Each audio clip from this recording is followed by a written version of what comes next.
मुजफ्फरपुर के गायघाट से राजद विधायक निरंजन राय क्या तेजस्वी के A to Z को नहीं मानते? रंगे हाथ दारू पीते धराए चौकीदार से मिल लिए विधायक जी, लेकिन मैठी में पुलिसिया जुल्म की शिकार महिलाओं से मिलना मुनासिब नहीं समझा। जनता का दमन करने वाले वर्दीधारी को बचाने पर क्यों तुली विपक्ष में बैठी आरजेडी? मुजफ्फरपुर के मैठी गांव में महिलाओं के सम्मान की लड़ाई आमरण अनशन तक पहुंच गई है। पुलिसिया जुल्म के खिलाफ सूबे की राजनीति में विपक्ष की भूमिका निभा रही कांग्रेस का एक सिपाही जहां गांधी के रास्ते पर चलकर जनता का साथ दे रहा है, वहीं A to Z की बात करने वाली पार्टी के विधायक और नेता वर्दी वाले दुशासन के समर्थन में है, उसे बचाना चाह रहे हैं। सवाल उठता है कि आखिर जनता की मांग पर एक थानेदार पर कार्रवाई हो ही जाएगी तो कौन सा लोकतंत्र खतरे में पड़ जाएगा? गायघाट थाना प्रभारी को क्लीन चिट देने से पहले क्या राजद के स्थानीय नेताओं को मैठी प्रकरण में पीड़ित महिलाओं से मिलना नहीं चाहिए था? मैठी की महिलाओं ने जिस चौकीदार पर आरोप लगाए थे वो रंगे हाथ शराब के साथ नशे की हालत में गिरफ्तार किया गया। उसकी गिरफ्तारी हुई, फिर छूट भी गया। उस पियक्कड़ चौकीदार से मिलने के लिए गायघाट के विधायक निरंजन राय उसी मैठी गांव में पहुंचते हैं, लेकिन चंद कदम पर पुलिसिया दमन की शिकार नारी शक्ति से मिलना उन्हें गवारा नहीं होता। विधायक जी इन दिनों अपनी पार्टी के लिए संसदीय चुनाव प्रचार की कैंपेनिंग में व्यस्त है।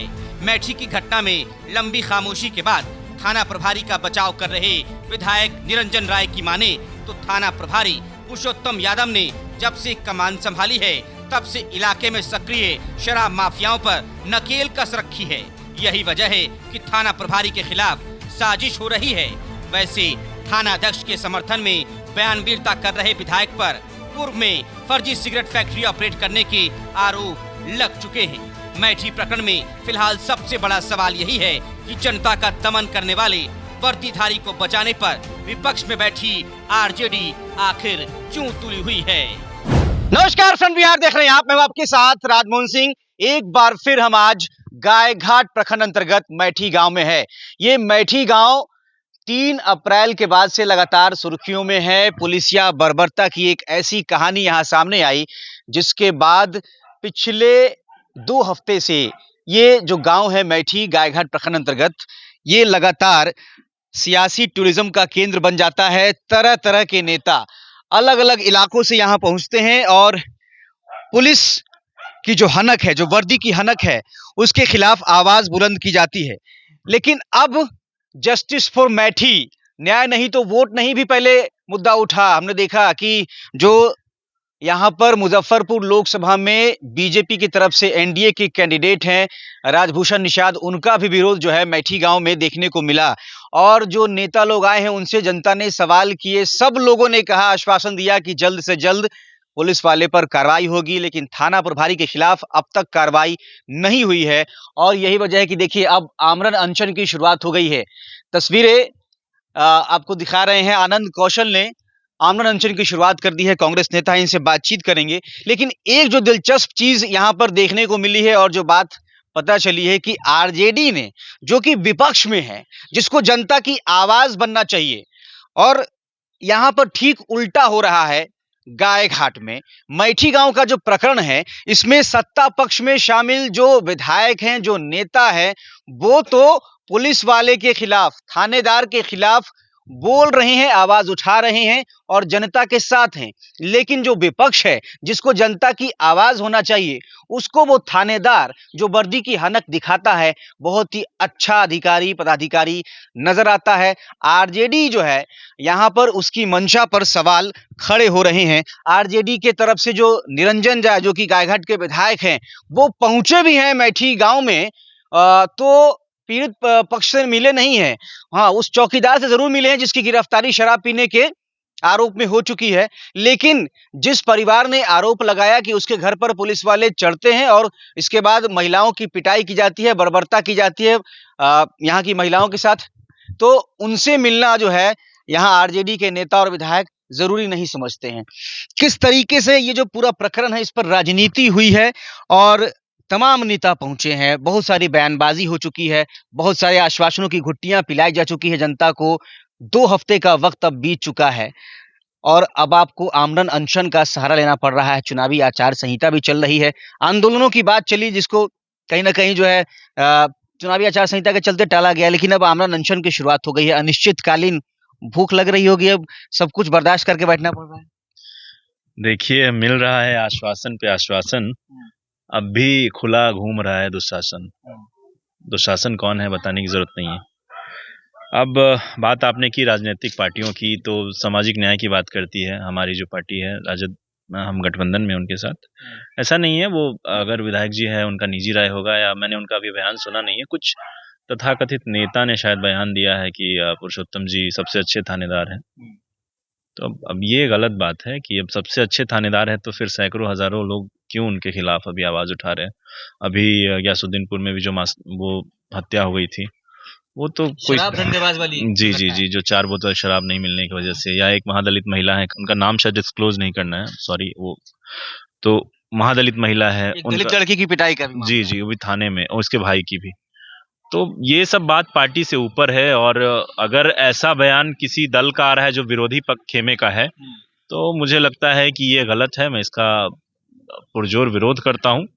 और अभी हमारे एक पार्टी के विधायक थे कुआं वाले, उन्होंने कुछ किया था, मतलब सदन में यहाँ गिटार बजा रहे थे और सदन में जो है उधर जाके बैठ गए। तो हो जी जी जी, हो सकता है हमारे जो वर्तमान यहाँ के विधायक हैं उनका भी यही मन होगा कि भाजपा थोड़ी मजबूत है और जो चाह रही है कर रही है, थानेदार को जो मना रहा है वो कर रहा है, तो डर गए होंगे शासन से, थानेदार से डर गए होंगे, इस वजह से उनको भाजपा में जाने की जल्दी होगी, इस वजह से उनका हालांकि मैं अभी तक मैंने उनका कुछ उनके द्वारा दिया गया बयान नहीं सुना है। हालांकि कुछ लोगों ने बताया कि आरजेडी कुछ प्रवक्ता है या शायद कोई पदाधिकारी है, उन्होंने बयान दिया है, तो ये गलत है। ऐसा कुछ नहीं है कि ये, इसमें उन्होंने कहा है कि हम मिले हैं पीड़ित पक्ष से। मुझे नहीं लग रहा है कि आज तक पीड़ित पक्ष से मैंने पूछा है, कोई उन लोग से मतलब पीड़ित पक्ष से आके वो लोग नहीं मिले हैं।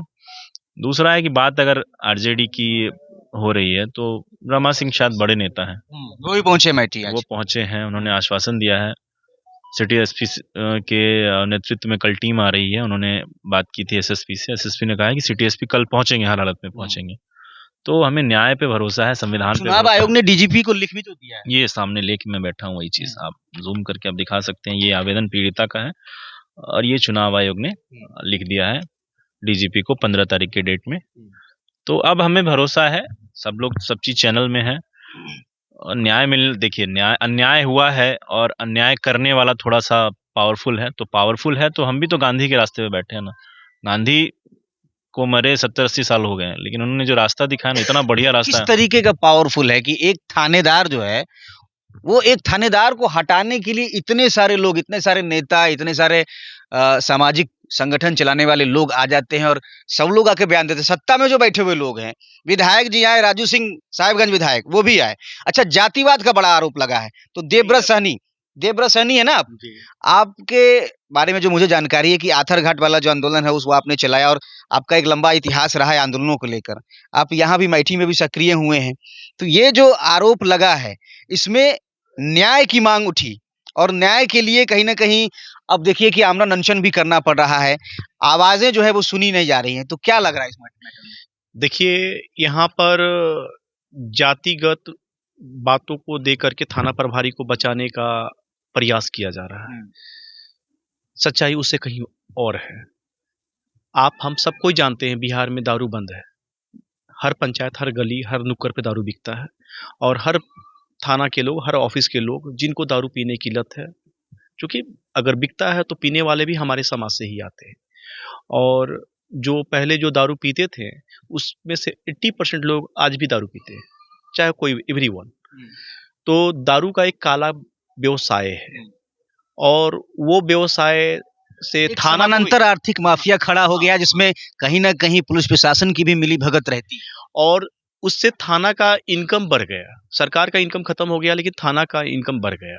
थाना इनकम का कुछ हिस्सा अपने वरीय पदाधिकारी को ट्रांसफर करती है, वहां से वो अपने वरीय पदाधिकारी को इसका सेक्रेटरी और सेक्रेटरी से होकर के वो पुनः मंत्री तक आता है। एक साइकिल बन चुका है।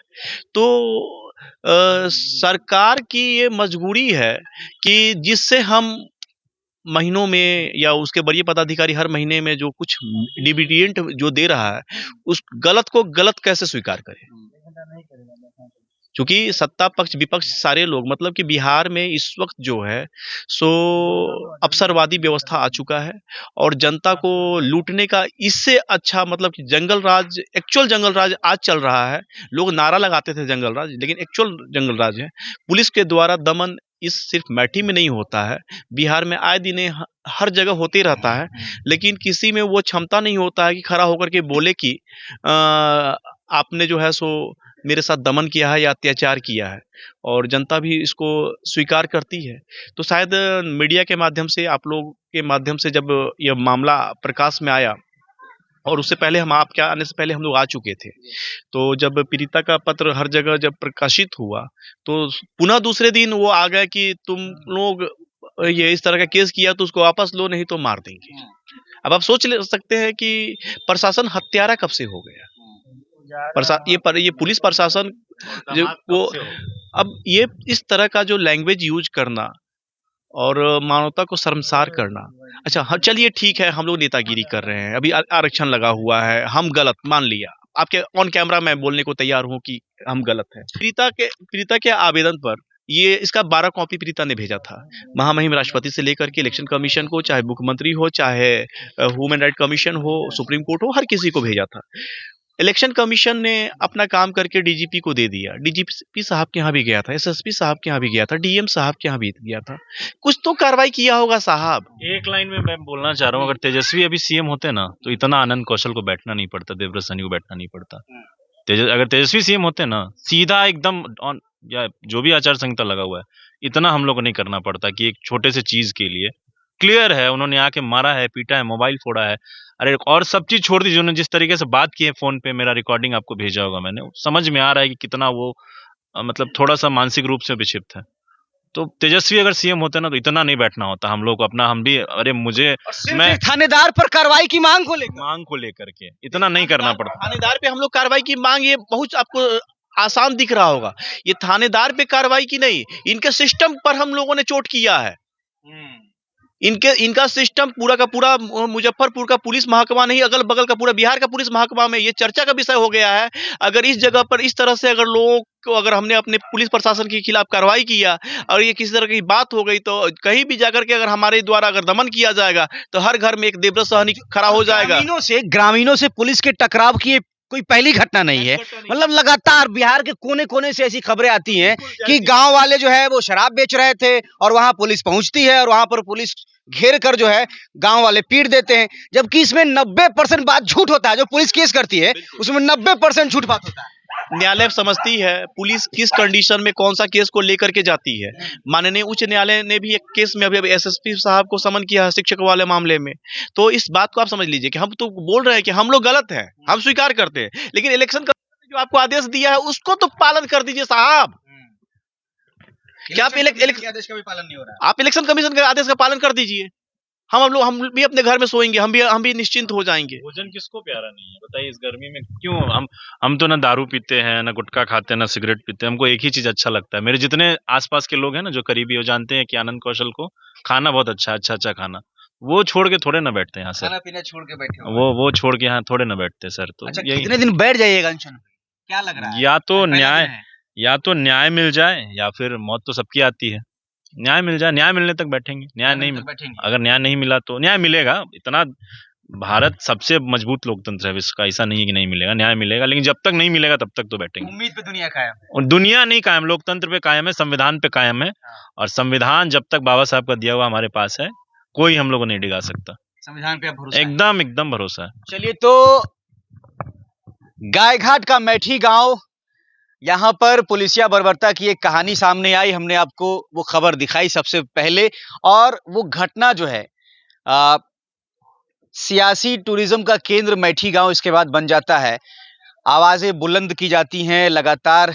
जो थाना प्रभारी है गायघाट थाने के, पुरुषोत्तम यादव, उनकी वर्दी की हनक को लेकर जो है सवाल खड़े होते हैं, लेकिन कार्रवाई अब तक सिफर है। बीजेपी के जिला अध्यक्ष रंजन कुमार आए, उन्होंने लोगों से कहा कि चंद घंटे में कार्रवाई हो जाएगी, कल शाम को 7 बजे कार्रवाई हो जाएगी। विधायक जी आए, उन्होंने कहा कि 2 दिन में कार्रवाई हो जाएगी। नेताजी, मंत्री लोग, सब लोग आए, सब लोगों ने कहा कि भैया 72 घंटे में कार्रवाई हो रही है, 36 घंटे में कार्रवाई हो रही है। लेकिन घंटे दिन बीत चुके हैं बहुत सारे, और कार्रवाई के नाम पर जो है पुरुषोत्तम यादव के खिलाफ कोई ठोस कदम अब तक नहीं उठाया गया है। चुनाव आयोग ने डीजीपी को लिख दिया है, लेकिन अब तक लाइन हाजिर नहीं किया गया है पुरुषोत्तम यादव को। सिटी एसपी के पास ये जांच है, देखना है इस मामले में कि पुरुषोत्तम यादव जो है उनको लाइन हाजिर किया जाता है कि नहीं किया जाता है। कम से कम लाइन हाजिर तो कर देना चाहिए था अब तक। लेकिन अब आमरण अनशन की शुरुआत जो है मैठी गांव में हो चुकी है। न्याय मिलने तक यह अनशन जारी रहेगा, ऐसा कहना है कांग्रेस नेता आनंद कौशल का। आपकी राय कमेंट में जरूर बताएं। बने रहें फ्रंट बिहार के साथ। नमस्कार।